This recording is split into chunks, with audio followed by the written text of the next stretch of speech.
The new Mercedes S-Class has just been launched. You've seen it at the Auto Expo, but it is now here on the road and in the showroom. And talking to me about it and the technology in it is Roland Folger, Managing Director and CEO of Mercedes-Benz India. Roland, thanks for speaking to us. Let's talk about the S-Class. It is your flagship. How important is this car? Because volumes aren't very large. Well, the importance of the S-Class comes from its positioning in the marketplace. We've had the crown in the automotive industry, and we call it the pinnacle also of luxury for a very good reason, because we have been trying to define what is the very top end in the luxury automotive industry. And with more than 7,600 vehicles sold in India alone of the S-Class in the past 10 years, I think that speaks volumes about the acceptance also of the S-Class in this specific marketplace. And a typical S-Class customer, is it the same virtues of the ride, the comfort, the sense of luxury, and or are they getting more into driving the car themselves as well? Well, that is certainly part of it. We've seen some of the younger clientele especially enjoying also the driving comfort and the driving enthusiasm about the car. So road handling is certainly an issue, and it is becoming more and more important. But the predominantly numbers of drivers are still, or owners are still driven in the back of the vehicle. And what you mentioned is true certainly for them, but it's also things like it's one of the quietest car in the world. And this kind of a comfort level to basically being able to seclude yourself from all the outside environments, whether that is smell, whether that is noise, whether there are other influences, including the safety packages and the comfort of pure sitting there and enjoying it, I think makes all the difference. I want to talk about a bit of the technology, because I think with the S-Class, the BS6 race has started. The petrol, of course, BS6 a lot easier. BMW have also announced a BS6 petrol, but a diesel BS6, this has been quite a breakthrough. Now, obviously, this has implications throughout the industry. Just wanted to understand how difficult was it, and how was this achieved really? Well, basically, it included a lot of testing. We were very happy when the government, for instance, in 1st of April 2017 announced that all gas stations pan-India should have Bharat Stage 4 fuel available. That was the big culminating point. That's when we really got into seriously evaluating our possibilities on what we needed to adjust. We have the big benefit that from Europe we know, because we're selling now Bharat Stage 6 or Euro 6 there for the last 10 years already. So we have the experience what needs to be done. And with our, I call it always our chemical plants within the vehicle to basically break down on emissions, especially in the particulate matter, on NOx as well as on sulfur, we have now found a solution where we can use Bharat Stage 4 fuel as long as it's under 50 ppm, which is the standard here in India, and we can basically run our Bharat Stage 6 diesel engines also on Bharat Stage 4 fuel. And I think that has been the breakthrough. And yes, I think it was necessary for India as well. Well, you've set the cat amongst the pigeons by doing that, because obviously the question everyone's going to ask is, why can't the rest of the industry follow suit?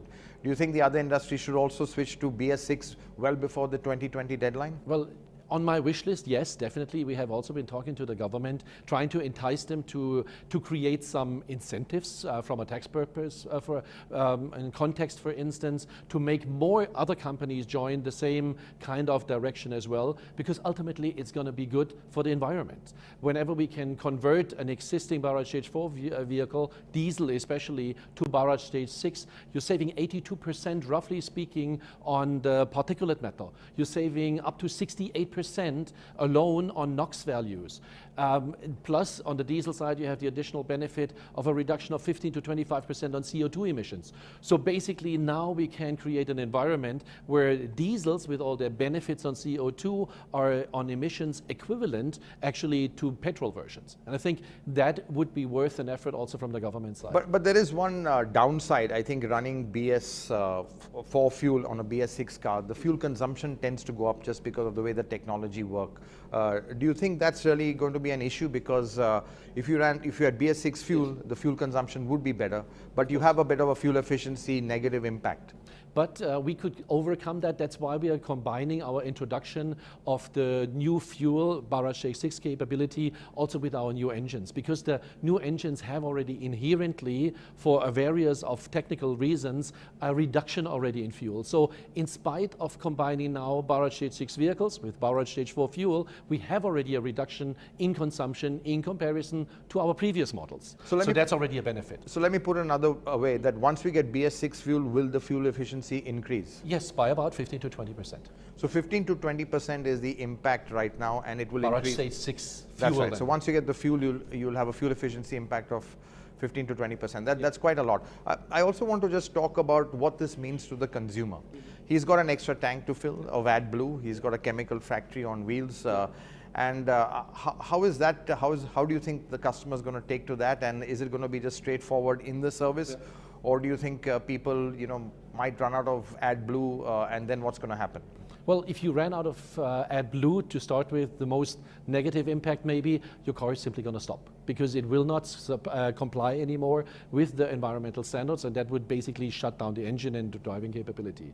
In order to address this issue and also some concerns that the customer might have, first of all, we have put in a tank. 25 liters is a lot in a car. That would get him basically from one service to the next one without any concerns that he might have. Plus, what we have come up with, again, based on our experience that we had with the E-Class, we're offering now service packages that he can buy, entry versions being as cheap as 80,000 rupees, that basically takes care of all the worries. It includes basically replenishing the AdBlue and whatever needs to go into the vehicle. And we have, in that case, really put our money where our mouth is and said, we do want to reduce the costs of ownership in spite of all the technological additional things, Bharat Stage 6 technology, that we have put into the vehicle. And do you think this will have an impact on the residual value as well, because it's already Stage 6 compliant, and it doesn't feel that a generation old in terms of technology? People will start to realize that the closer we get to the 2020 date, naturally, you put yourself in a position, you want to sell that vehicle maybe 4 or 5 years down the line. Now, if you try to sell a Bharat Stage 4 vehicle in an environment that only allows Bharat Stage 6 vehicles, there might be an impact on overall residual value. I think to be on the safe side, certainly, we're much, much more comfortable in having now already to offer the first Bharat Stage 6 vehicles. And the earlier we can do that, the earlier we'd like to do that, naturally. And coming back to the S-Class overall, obviously, as you said, it's all about ride. But globally, your magic body control, that was one feature which we were hoping we'd get in the facelift, but it's not there. So what was the reason for that? Was it cost, or some of the radar frequencies are still not available? Well, basically on that specific function, this is very much driver oriented. So we are still trying to optimize the vehicle setup in a way that the owner does not have to pay for something that he or herself basically does not get to realize to such an extent. And then again, let's look at Indian driving conditions. You're not going with 180 kilometers through hair bends and other issues as well in India that would demand at the moment such a concept, which does not mean that in the future we're excluding that from our lineup. So we certainly keep our eyes on that. And also with younger and younger clientele in India, we see a lot more driver-oriented focus as well. That is certainly something that we're looking and continue to look for. And last question, looking at the overall luxury car market in this segment especially, how is it growing, and do you think you've had a sort of impact with the duties on CKD going up, taxation? I mean, what is the outlook for 2018?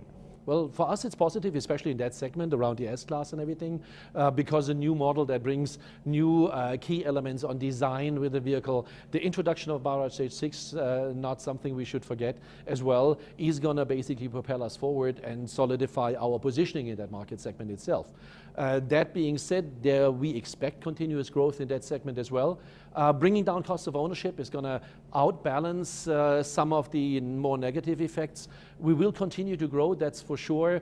The question is just at what pace and how quickly can we manage to do that. Right. And, the whole issue of diesel, coming back to that, clearly you have launched a BS6 diesel on an engine capacity above 2 liters. Do you think this turns the whole logic on its head right now, that they had the diesel ban where so-called engines above 2 liters were not clean?